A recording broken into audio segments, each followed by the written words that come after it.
Ah, vous êtes là. Figurez-vous que je suis de corvée de ménage toute la semaine. En effet, dès que j'ai posé un pied au sol, je n'ai ni le droit de déjeuner, ni de me doucher, ni d'aller aux toilettes. Non, je dois m'atteler au ménage. Non pas que je ne fasse jamais le ménage, puisque mon épouse et moi, nous nous partageons les tâches. Elle en fait 90% et moi 10%. Non, en fait, j'ai fauté. Figurez-vous que l'autre jour, je finis mon café Nespresso dans ma cuisine Xina, mon épouse m'embrasse et me dit je vais aller faire popo. Heureusement qu'elle ne m'a pas dit je vais aller faire. Enfin, m'avez compris, parce que ça aurait cassé l'image érotique et sensuelle que j'ai de ces délicieuses fesses. Enfin bref, je sors pour aller à la radio, je ferme ma porte d'entrée, arrêt fenêtre, j'enclenche mon alarme vérissure, et là, ô stupeur, je me retourne. Que vois-je? Ma Renault Zoé garée sous l'arbre, avec au-dessus une nuée d'oiseaux qui l'avaient salie.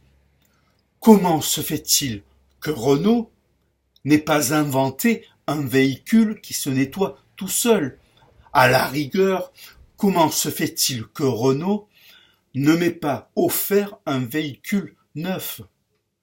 Donc là, je sors mon iPhone pour appeler mon épouse, pour lui dire, écoute, ma chérie, tu aurais dû garer notre véhicule Renault Zoé dans notre garage qui se ferme avec une porte automatique Somfy.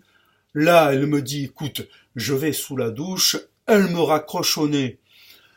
Comment se fait-il que Bouygues Télécom ait laissé faire une chose pareille? Donc, j'appelle la Ligue de protection des oiseaux pour leur expliquer mon cas. Elle me dit, écoutez, ne bougez pas, on vous envoie des chasseurs, ils vont vous dégommer tous ces oiseaux. Et là, au super, je comprends pas. Donc, j'appelle mon ami, Alain Bougrain-Dubourg. Il me dit, ne bouge pas, je t'envoie des écolos avec de la glu.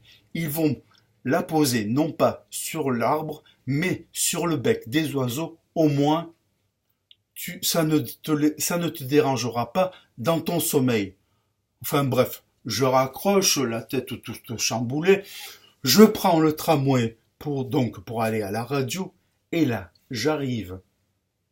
Je m'assois, j'explique mon cas, et puis je vois certains de mes camarades se mettre à rire. Et puis finalement, il y en a une qui me dit, Julien, ça fait 2 minutes que tu es à l'antenne. Donc là, je commence un peu à m'affoler, je me dis, comment se fait-il qu'Interflora n'ait pas envoyé un bouquet de fleurs à mon épouse? Enfin bref, je ris, je, j'édulcore les choses, et puis là, l'émission commence, et bien évidemment, qui appelle en premier? Mon épouse. Et là, elle commence à raconter à 1,5 million d'auditeurs que je passe une demi-heure au cabinet de toilette, que je lis un SAS des éditions Plomb, qu'en fait je ne lis pas, mais que je ne fais qu'admirer en couverture la jeune femme à moitié nue, que je ne tire jamais la chasse, que je n'utilise jamais le papier toilette et que je vais directement sous la douche. Comment 1,1 million, enfin 1,5 million d'auditeurs puissent croire une chose pareille?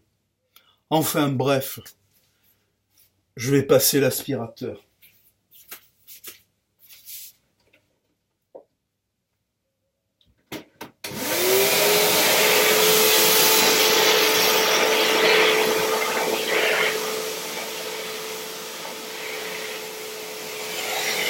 Comment